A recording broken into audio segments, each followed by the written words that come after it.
যারা ড্রাইভ করতে ভালোবাসেন তাদের প্রত্যেকের জীবনে একটা শখ থাকে যে একবার গাড়ি চালিয়ে কোনো এক হাই মাউন্টেন পাসে যাব। তো এই মুহূর্তে আমি রয়েছি অরুণাচল প্রদেশের সেলা পাসে, আর এখানে এই মুহূর্তে সাংঘাতিক ঠান্ডা।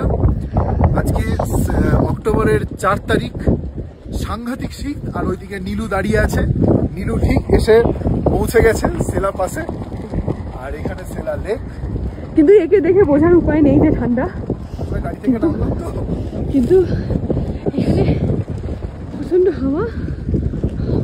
এই দেখুন অবস্থা। কি করবে, গাড়িতে গিয়ে বসবে? সে তো বসবো, একটু দেখে নি।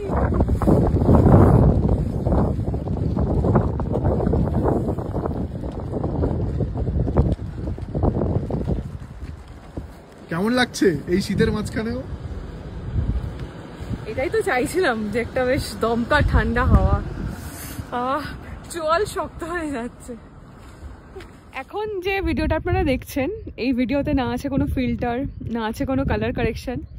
যা দেখছেন র অ্যান্ড রিয়েল। দাঁড়িয়ে রয়েছি সেলা পাশে, সেলা লেকের পাশে। তো এই পেছনে হচ্ছে সেলা লেক, সামনে আমি। মাঝে মাঝে এই যে এরকম রোদ আসছে চলে যাচ্ছে, আর পিছনের মেঘটা মানে কন্টিনিউয়াস অবিরাম এই পাহাড় থেকে ওই পাহাড়, ওই পাহাড় থেকে সেই পাহাড় ঘুরে বেড়াচ্ছে। আর একটা তীক্ষ্ণ হাওয়া, ঠান্ডা। শুভেন্দু একটু মনে পড়ে সামনে থাকিস, পড়ে না যায়। শুভেন্দু একটু টাইম ল্যাপস নেবে বলে ওখানে ক্যামেরাটা লাগিয়েছে। তো যেটা বলার, এখানে আজকে অক্টোবরের 4 তারিখ 2025। তো ঠান্ডা মানে হাওয়ার দাপট বেশ জোরালো, তাই জন্য সবাই প্রিকশন নিয়ে আসবেন, শীতের পোশাক। আর বারবার যেটা আমি করছি, একটু গরম জল খাচ্ছি, ওইটাতে বেশ আরাম লাগছে।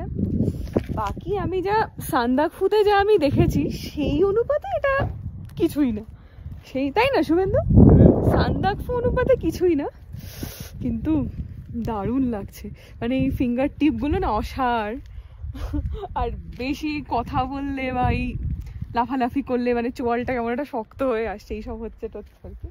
আর এখান থেকে তাওয়াংয়ের ডিস্টেন্স হচ্ছে 76 কিলোমিটার। অপূর্ব জায়গা, যারা ঘুরে গেছেন তারা তো জানেন, যারা ঘোরেননি শুভেন্দু জ্যাকেট পরছে অনেকক্ষণ থেকে। আমি ওকে বলছি জ্যাকেটটা পর রে, পর রে। কি হলো?